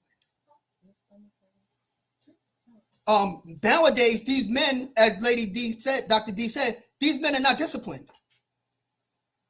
Because if I'm disciplined, that means I have control over my sexual being. I don't have to go everywhere and jump off everywhere every time I see somebody walking by me. I don't have that. If I'm disciplined enough, I should be able to tell me, no, I can't have that. If I'm disciplined enough, I should be able to say, no, it looks good, but everything that looks good ain't for me. That's what I mean by somebody that's disciplined. These young boys out here, and I'm calling them boys, yes they are undisciplined. Because they just walking by, seeing a pretty girl in a tight skirt and a tight spandex, and they think, oh, I'm going to get that. But what they don't realize is that you see her, everybody else see her, and you're just a jump off to her too. So it goes both ways. Women have to also understand, when y'all look at a man, y'all looking for, most women, let's be honest, when you first look at a man, you're looking for the six-pack, tall, dark-skinned, and handsome. And you want to see if he got a six-pack or he's muscled. But sometimes y'all might be able to find your boo somewhere in McDonald's, working behind the counter, not going to the gym. But what I'm saying is the fact that we all have to be disciplined in knowing what we want. And if you're not disciplined, then you'll settle for anything under the sun. Very true. Very true. That was good. That was good. And you hit it from both perspectives. Come on, Lady Rhonda. Get yours in here quick, sis. You just gonna piggyback, you gonna sign off. Hubby hit it all. Don't be scared of him. Don't be scared of him. We got your back. Oh, definitely not scared of him, because most definitely. I most definitely. Y'all sitting too close to be scared of each other. So he know I got my own mind, and I'll say what I gotta say on it in a minute. Dr. Indy, she made she said a lot of good stuff. I mean, as a woman, when you got yourself together, you don't need, a lot of times you don't, yes, you want to have that that man that's there to say, babe, you got it going on. But there are a lot of women that don't have that, and they know who they are. You know what I'm saying? Like Dr. D, she know who she is. She know what she got. She don't need no one to come along and tell her that. But nowadays, we try to tell these young women that they, you know, I don't know how many of you have seen on Facebook where they have these tight pants on and they walk about, they see a guy, and because he worked at McDonald's, had a McDonald's shirt on, she didn't want nothing to do with him. And then when she saw him get in the car that was a Rolls Royce, then she want to come knocking on the window, say, hey. She ain't nothing but a jump off right there, because she's materialistic for one thing. She has no other goals in life because she's materialistic. She has, all she wants is money. And then she's like, well, give me some. You have to pay for me sitting here. Why am I? I'm paying for you sitting in my car. No. My thing is, yes, we going on 20 years. Intimacy wasn't the first thing on my mind either. My thing was, and I'm going to be honest with it, and he should know it by now. My parents came from the South. So I had those Southern parents that, you know, my dad did everything, took care of everything, case may be, took care of mom, took care of us. So that was the vision that I had. The man that takes care of everything, does everything. So my vision of a man wasn't talking about intimacy or what we're going to do in the bedroom or just, you know, conversation. Like provision. What you going to do for me? Right. How you going to provision. Money-wise. It wasn't about, yes, I wanted someone that's going to love me. And it wasn't, he had to look like, you know, someone that's, like you said, tall, dark, and handsome. But that is my chocolate drop, though. But anyway, it could have been someone that had a big stomach, or he worked at McDonald's. But long as he was taking care of me and doing what he was supposed to do, I was good with it. Mm-hmm. That was back then. Okay, that was me back then. Yes, I still have those strong points that my father instilled in me. The man should take care of the wife, the woman, blah, blah, blah, doing everything they're supposed to do. Fine. Sometimes it doesn't come like that. Okay? Sometimes you have to get to that point of if it's marriage, you have to get to that point in marriage to where you know that, okay, that time is going to come. You don't dismiss them like, oh, I want everything. love, if you don't have any love in your marriage, what do you have? You need love in a marriage as well. Okay, we talk about, yes, intimacy. It's not always in the bedroom, like I said in the beginning. It's not always in the bedroom. It could be a conversation that you and your spouse is having outside the bedroom as well, on the couch or whatever the case may be. But these young people now, it's not about love. It's what you can give me. Okay, what he can give me, or Right. what she got. Or she got the big body, she got the big booty, and she got the small stomach. So this is what I got walking down the street with me. But what is she doing for you? What is she doing for you? You know what I'm saying? She's just that model, that trophy. Right. She's a picture. Right. She's a trophy girlfriend.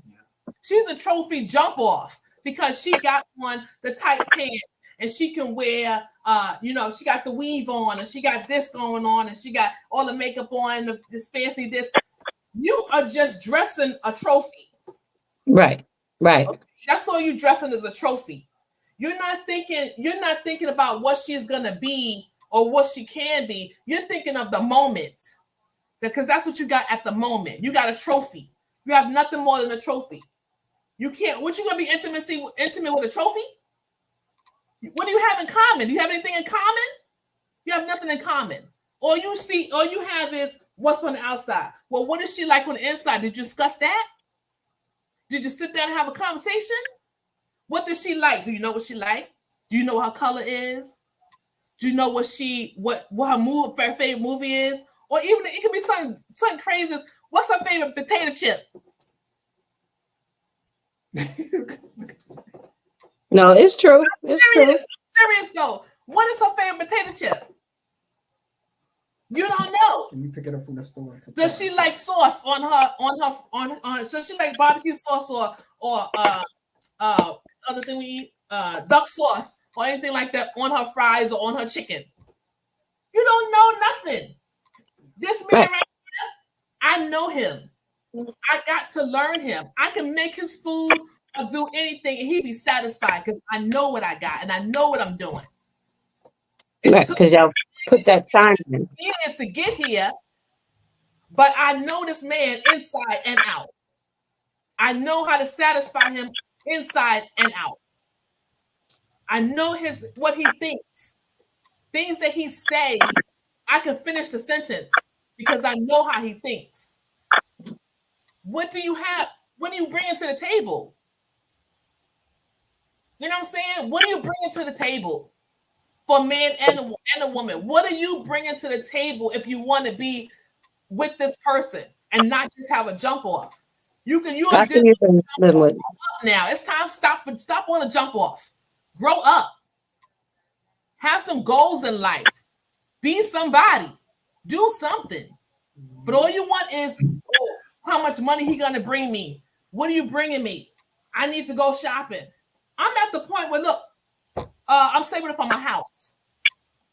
That's what I want. I want my house.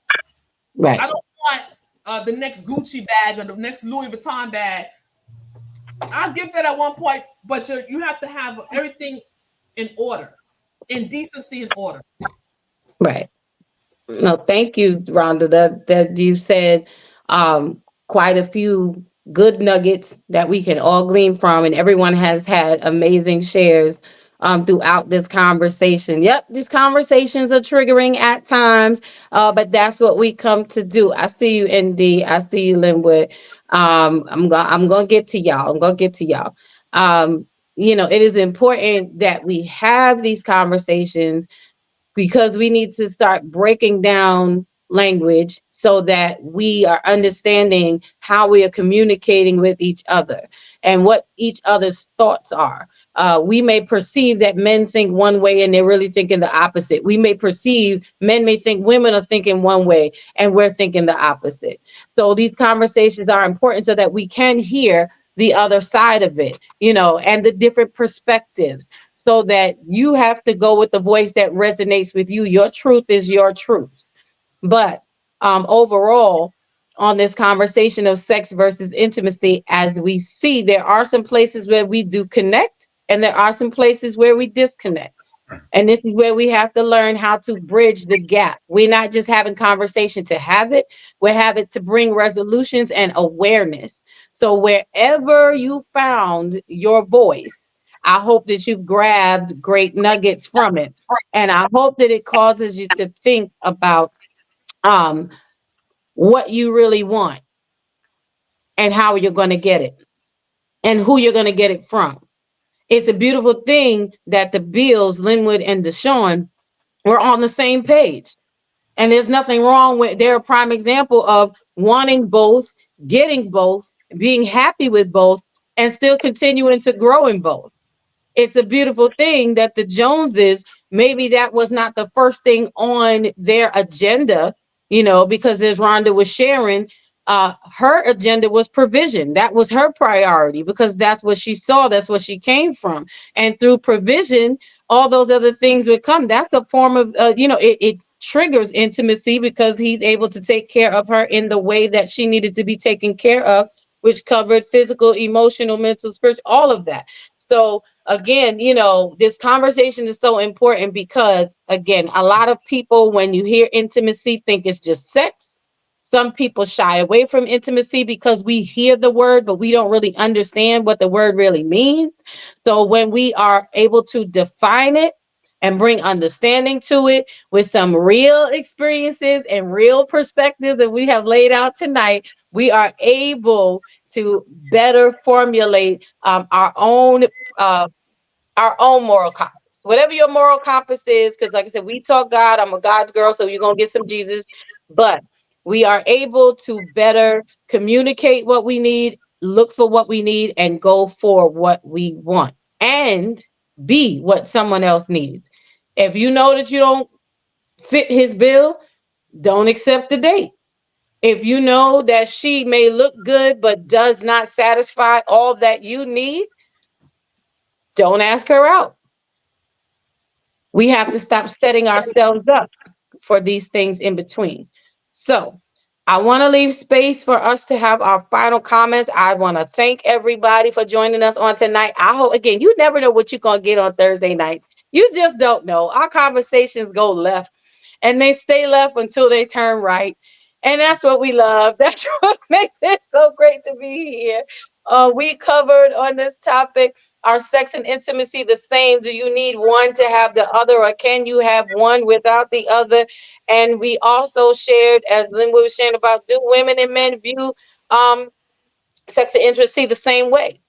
So this has been a great conversation. I want to leave everybody space, so I'm going to give everybody 2 minutes to have your final thoughts. I'm going to start with ND, and then we're going to move around. So go ahead, ND, take your 2 minutes for your final comments. I see you, Linwood. No, he's talking about 1 minute for me. 1 minute. You get. And he's on 1 minute, like he's running the show. I don't understand. But anyway, I told him it's not Tuesday, it's Thursday. Well, I gotta keep reminding people. I want to say this, that I want people to understand that when you're passionate about something and you live something, people will always misinterpret how things come out because they have a limited view of who you are. That doesn't necessarily mean that you're wrong. It doesn't mean that you don't have a clear understanding. It doesn't mean that you're angry. There's a difference between being angry and being passionate. And I am a woman who is passionate about it because I talk to singles, and there are a lot of people who are struggling and with their identity and trying to find love in a place where love is supposed to be found easily. And they're having a difficult time trying to find love within the walls of Christ with people who are supposed to look and share some of the same things and understand some of the same struggles that they go through. And some of the things are not plausible because people don't want to face the reality of today. And the reality of it is, as much as you try to look for someone to help you, the only person that can help you is God. And we don't want to be vulnerable enough in front of God, let alone people, to get what we need, to go where we need to go, to obtain what we need to obtain. So I'll say all of this. There is nothing wrong with me. I am somebody's wife. I'm somebody's wife sooner than later. And my purpose partner is designated just for me to handle everything that I am, to understand everything that I'm lacking and missing.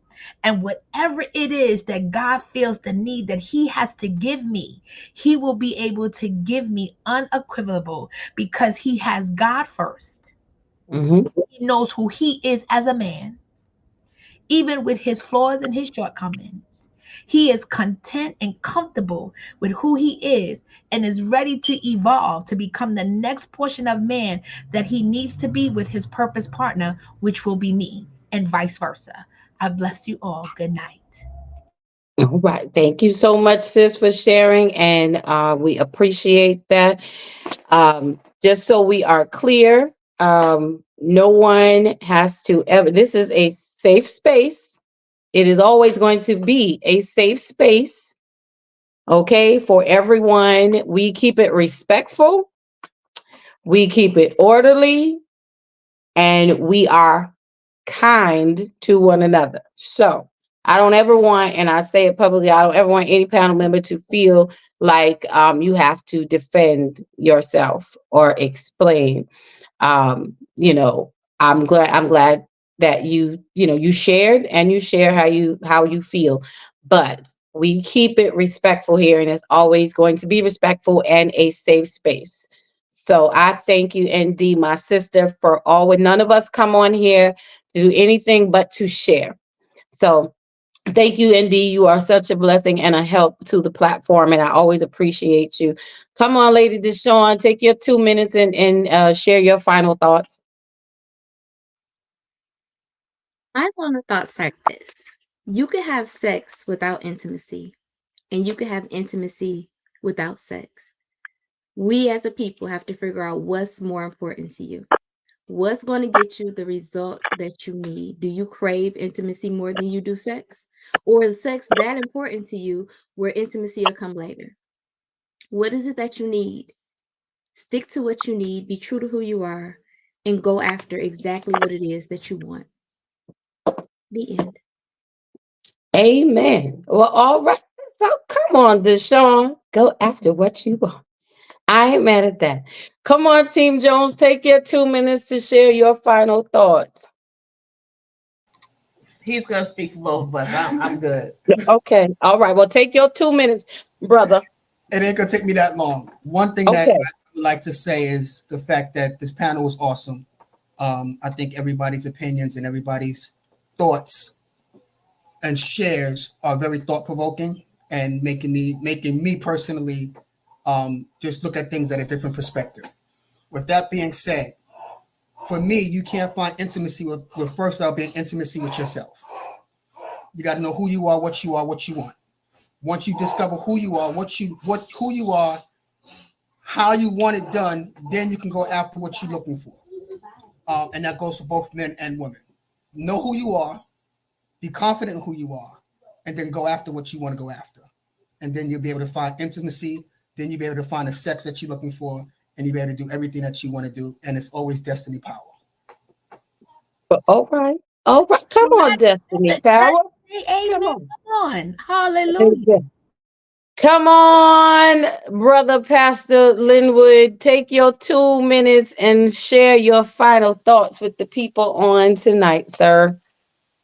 Lady Dawn B, thank you for the invite and allowing me and Lady Deshawn to share. We always enjoy our time with you on the various platforms that we interact.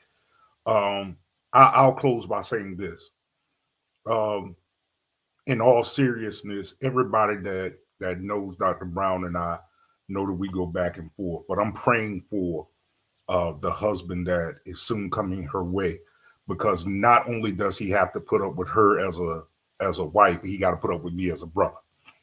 And Lord Jesus, this kind. Wholeheartedly, because she is my sister. I love her dearly, and I know that purpose is on its way to her.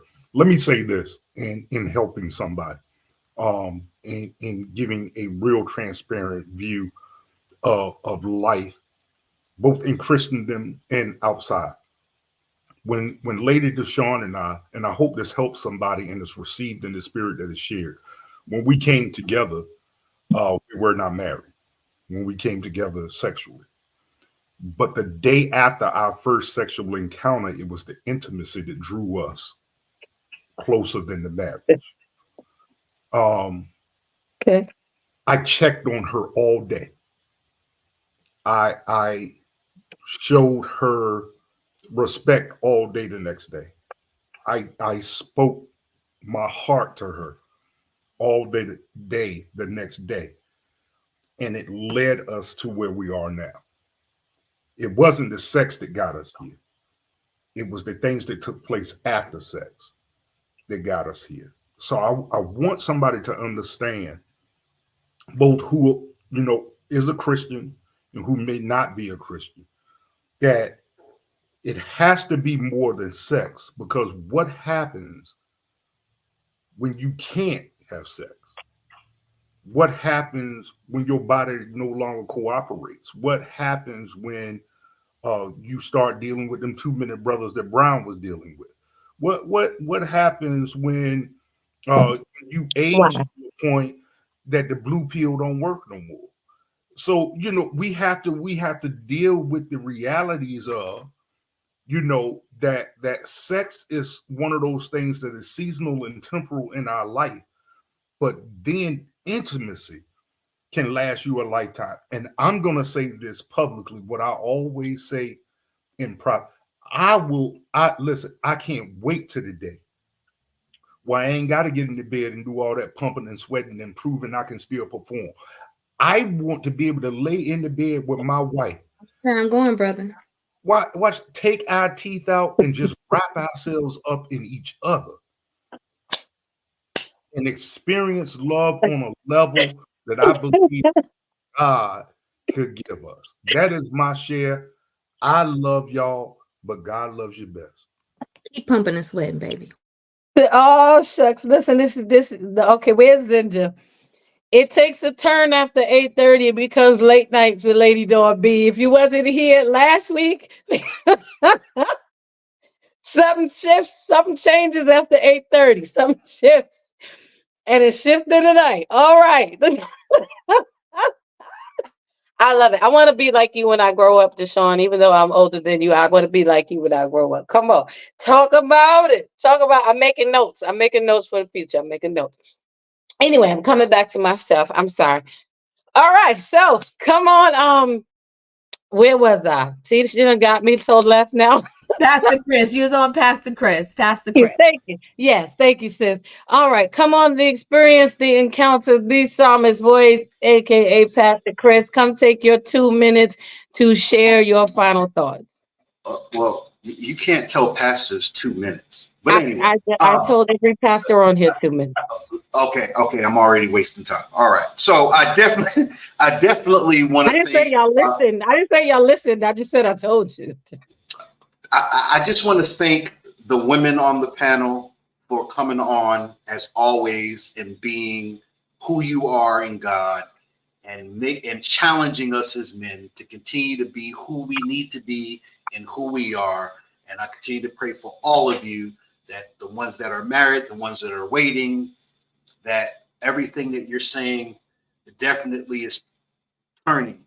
So for me to say that is huge, because I just go ham and I just don't care what anybody else has to say. But anyway, let me stop being silly. So, okay, Dr. MD, of course, already said the invite. There's plenty of men of standard here in the great state of Texas. So if you're tired of the New York state of mind, there's plenty of room here in Texas. And a man I'll be there down in July.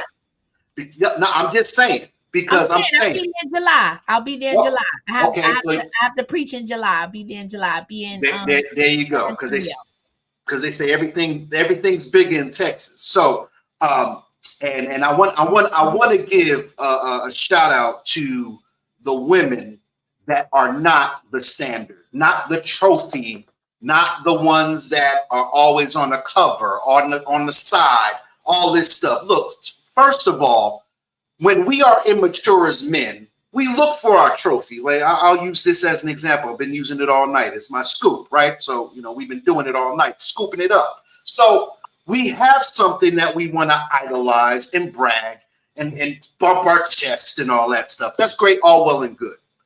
But thin ain't in no more. and thickums are taking over. I'm just saying. So that's not the prophetic call or utterance.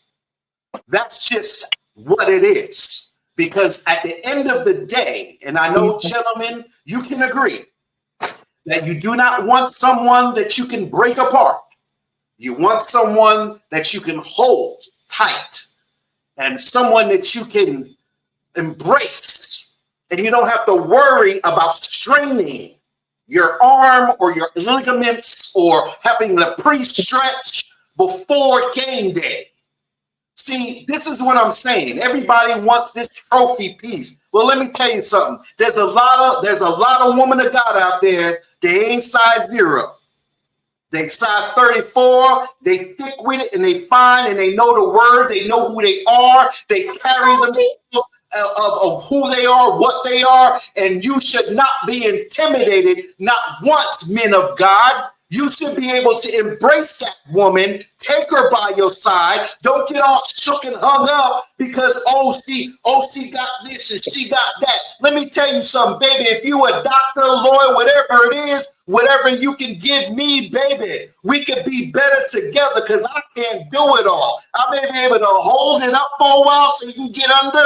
I may be able to make sure that door stays open so you can get in the car. I'll make sure I'll be your umbrella when there's a flood or a tsunami coming. I'll take the hits. I'll take the falls. But baby, why can't we be one and the same? I understand you've been through some stuff. I understand they dogged you out. I understand they said you ain't this and you ain't that and you rose above the stuff. And I'm sorry I'm going over 2 minutes, but God's talking to me right now.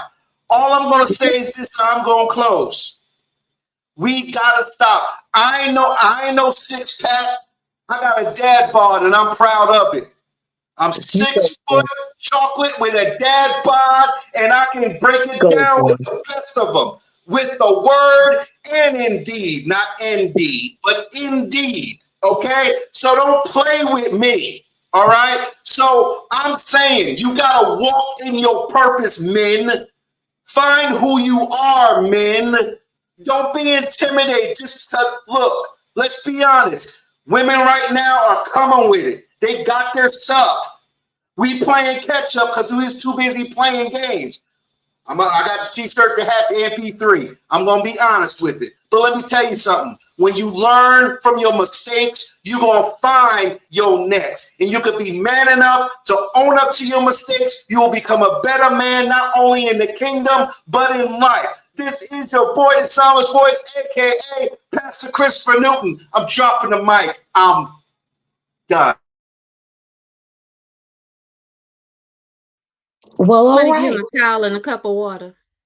I'm about to send an offering, a towel, and some juice. That's what I'm about to do.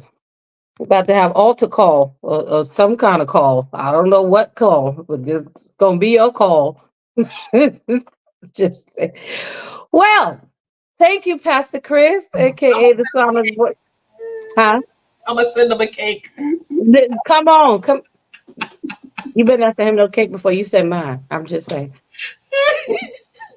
He can have the afters. But thank you all. Listen, there's a reason I call him the encounter and the experience. And I appreciate him and his voice so very much and what he brings to the platform. All of you, I really do thank you. He is the co-anchor of the men's lounge. So, you know, he's always going to be he's going to be extra anyway, because that's just Pastor Chris.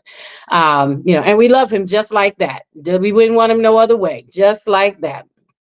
So thank you, everybody. I love all of you for what you always bring and what you always share here, how you are helping us to help people.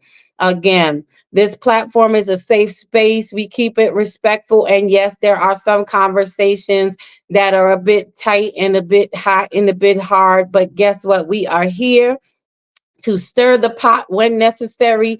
We are here to break up some fallow ground. I'm not afraid to take on those tight topics. And, we're going to make sure that we keep peace is still. Peace be still. How we going to make sure that peace keeps still? because we want to be heard, and everybody's feelings and opinions and perspectives are important. They are respected, and we appreciate them. So thank you everyone on the panel for joining on tonight. I love it when we do the ladies' room versus the men's lounge. It is toxic fire per usual, and that's just what we do. But it is good information, lots of nuggets dropped, and we always leave here better than when we came. So thank you everyone for tuning in. Like, subscribe, and share. Don't forget, help us build the Bravo with Sheila network. My closing remarks are simple this: when it comes to sex versus intimacy, remember, sex is the activity of being physically intimate with a partner. Romantic intimacy is a feeling of being close and emotionally connected and supportive. Okay, so know what you want. Figure out what it is you need. Be it, and then go get it. Be it first, so that way you know where and how to get it. Hey, Alicia, how are you? Thank you for joining on tonight. So again, thank you, Team Jones, Lady Deshawn, Pastor Bid, Pastor Linwood, my girl Angie, and Pastor Chris. I want to invite you all to come back next Thursday at 7 p.m. Eastern Standard Time for another great segment on Thursday night with me, your girl, Lady Dawn B. It is going to be open mic night. I'm going to have my co-host, my poetic partner, the poetess, Antoinette Saunders. We got my girl, Carla Cherry, who is an amazing poet. Just wrote a book coming on. We got Michelle Roach and Deborah Price coming on, and we have some young poets coming on to share. I'm going to share some of my poetic pieces as well. So thank you all again. Panel, hang out for a minute. God bless you all. Be good, be safe, go be great, and have a fantastic night, guys. Thank you for joining. Hang out, panel, with 2 seconds.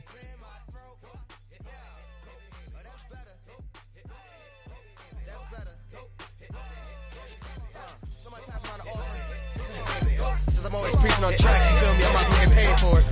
Sermon of the day. You right where you supposed to be, baby. Informants informing, that information forming.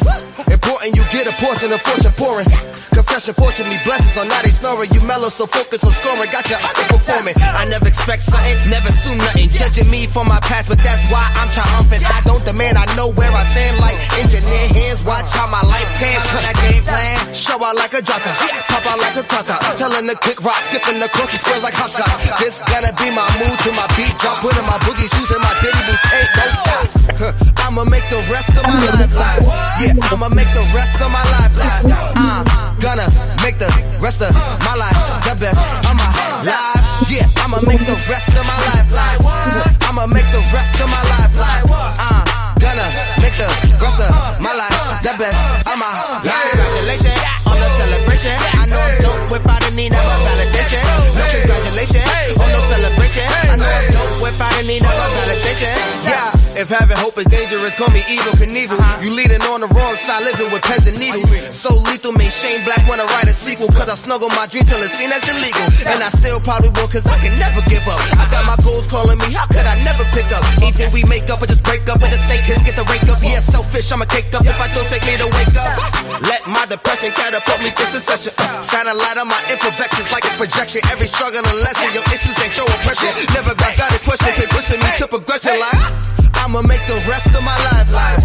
Yeah, I'ma make the rest of my life live. Gonna make the rest of my life the best of my life. Yeah, I'ma make the rest of my life live. I'ma make the rest of my life live. Gonna make the rest of my life the best of my life. Congratulations on the celebration. I know I'm dope without a need of a validation.